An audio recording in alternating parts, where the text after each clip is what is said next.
Quand je fais le bilan, en fait, les meilleurs souvenirs de ma vie, c'est souvent des moments où vraiment la plupart des gens auraient jugé que c'était une galère. Corentin, tu es ingénieur aventurier et tu es aujourd'hui présent pour la 30e édition du Festival des écrans de l'aventure.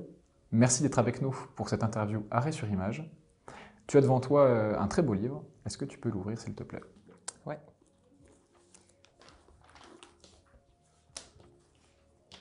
Pas très vegan, ça.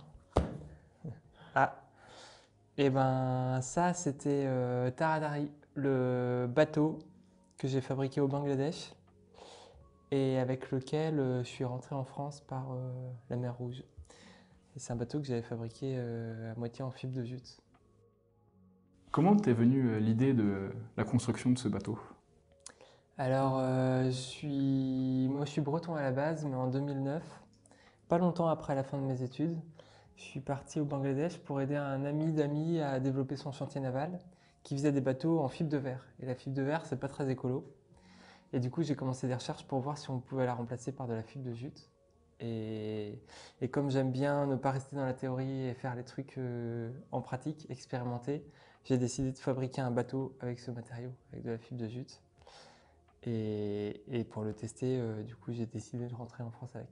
Est-ce que partir 6 mois sur un prototype sans de véritable expérience, c'est du courage ou de l'inconscience?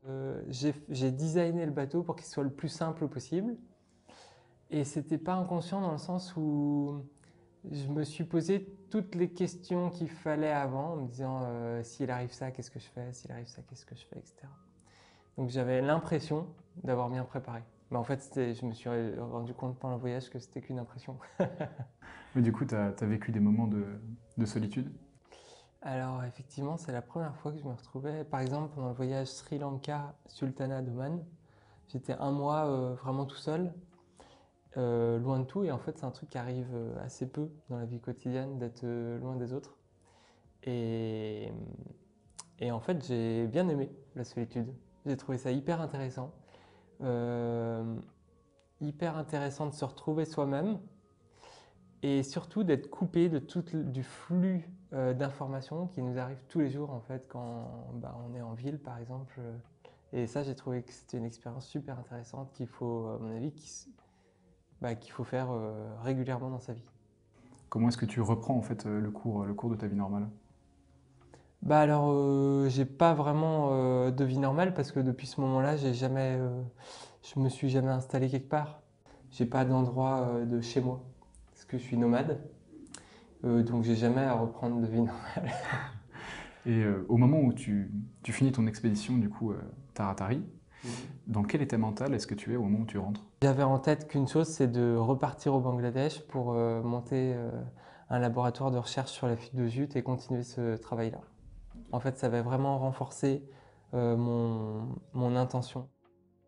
Est-ce que tu peux tourner la deuxième photo? Ah, c'était Poule Rousse. Alors ça, c'était du coup, je suis retourné au Bangladesh. J'ai fait un laboratoire de recherche. J'ai pu recruter des gens et tout ça. On a bossé pas mal pendant 2 ans, je crois. On a mis à l'eau un deuxième bateau qui était plus abouti puisque celui-là, il était 100% en composite à base de fibres de jute. Et je voulais être autonome sur ce bateau, en plus de tester le bateau. Et donc, dans les trucs qui devaient me rendre autonome, il y avait Poule Rousse dans le blanc. Ça s'est pas passé comme prévu? Non, Poule Rousse, de mémoire, elle a jamais pondu. Elle a jamais pondu, ouais. Et pourtant, je faisais des efforts, on voit bien sur la photo. Là, je la baladais, mais je crois que ça la détendait pas. C'était aussi pour toi l'occasion de tester pour la première fois dans un voyage en navigation les low-tech. Est-ce que tu peux nous expliquer ce que c'est que le concept de low-tech? On cherchait quelque chose qui désigne les technologies ou les savoir-faire qui sont utiles, accessibles et durables. Et on a l'idée dans l'association que les technologies qui nous entourent, les objets qui nous entourent devraient être faits, fabriqués ou au moins pouvoir être réparés de manière plus locale.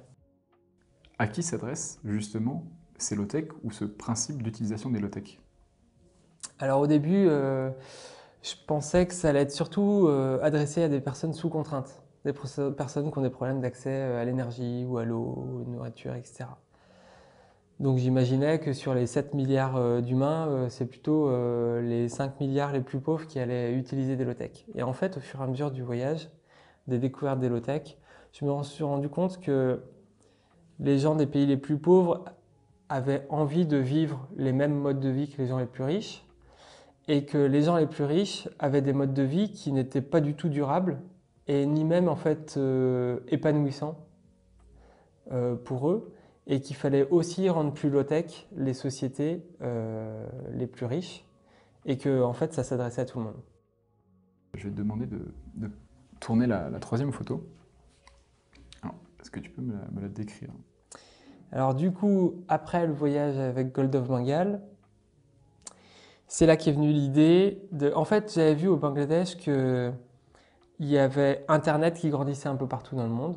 Et en parallèle, c'est au Bangladesh que j'ai vu que dans un pays sous contrainte, il y avait une ingéniosité super forte. Des gens qui inventaient des trucs. Et je me disais, mais c'est dommage, il n'y a pas de communication, de vecteur de communication qui permet, ou de diffusion de ces idées-là qui permettrait à n'importe qui d'être au courant de n'importe quelle bonne idée qui pourrait être répliquée autre part.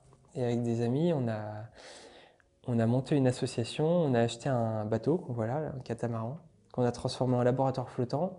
Et ça fait 5 ans qu'on parcourt les océans et les pays pour trouver des inventions low-tech, les tester à bord, les documenter et les faire connaître pour que d'autres puissent les répliquer. Est-ce que tu peux tourner la première photo? Ah, la spiruline. Ça, c'était pendant l'escale à Madagascar. Dans le sud de Madagascar, en fait, c'est une zone qui se désertifie de plus en plus. Et il y a beaucoup, notamment des enfants qui ont des carences.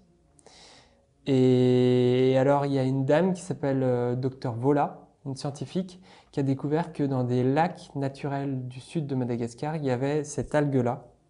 On appelle ça une microalgue, mais c'est une cyanobactérie, en fait, qui vivait à l'état naturel. Donc, elle a créé une ferme pour la cultiver et la donner pour combler les carences nutritives des enfants de la région, parce que c'est une algue qui est pleine de protéines, de fer, enfin de certaines vitamines, certains minéraux. Et je pense là tout de suite plus précisément en fait à ton dernier entre guillemets voyage, en tout cas ta dernière expérience où tu as tenté pendant 4 mois d'être totalement autonome, c'est d'ailleurs le film que tu présentes du coup. Mais qu'est-ce que tu avais envie de prouver en allant sur cette plateforme pendant 4 mois? Bah alors plusieurs choses. J'avais envie de faire pour une première fois une combinaison de technologies. Donc voir comment est-ce que des low-tech qui avaient été trouvées un peu partout dans le monde, mises ensemble, peuvent être plus efficaces que chacune prise séparément. Il y avait vivre vraiment dépendre de ces low-tech. Pour moi, c'est important en fait. C'est ce dont je m'étais rendu compte au Bangladesh, c'est que c'est sous la contrainte qu'on devient très ingénieux. Et moi, je trouvais ça intéressant de me mettre sous contrainte pour m'auto-convaincre qu'avec ces low-tech, on pouvait vraiment devenir autonome. Est-ce que du coup le fait d'être devenu autonome comme ça t'a rendu plus heureux? Quand je fais le bilan, en fait, les meilleurs souvenirs de ma vie, c'est souvent des moments où la plupart des gens auraient jugé que c'était une galère. Être sur un radeau comme ça, c'est un super souvenir pour moi. Être sur Taratari, qui est quand même une embarcation complètement pourrie pour la plupart des plaisanciers, ou au Bangladesh, je vivais dans des conditions très basiques. En fait, c'est les meilleurs souvenirs de ma vie. Et donc, ça me rassure sur le fait que je pourrais être à peu près partout, dans tout contexte, content, même si j'ai pas beaucoup d'argent ou beaucoup de moyens matériels. Est-ce que tu es plutôt optimiste quant à ta vision du monde de demain? Alors, ce qui me laisse optimiste, c'est d'une part de voir tous les gens qu'on a rencontrés autour du monde qui, eux, sont hyper optimistes et qui déploient toute leur énergie pour mettre en place ces solutions. Et surtout, ce qui me rend optimiste, c'est le potentiel.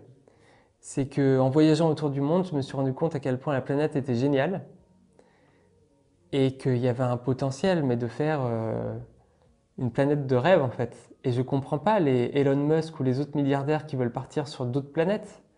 Parce que clairement, dans le système solaire, ça me paraît évident que la nôtre est bien mieux que les autres.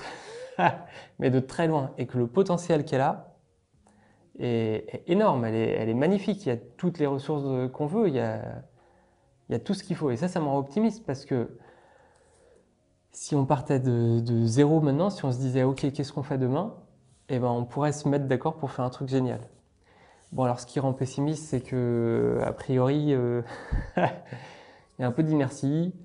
Tout le monde n'est pas ok pour faire un truc génial. Et donc je sais pas comment on va y arriver, mais ce potentiel-là, il me rend optimiste.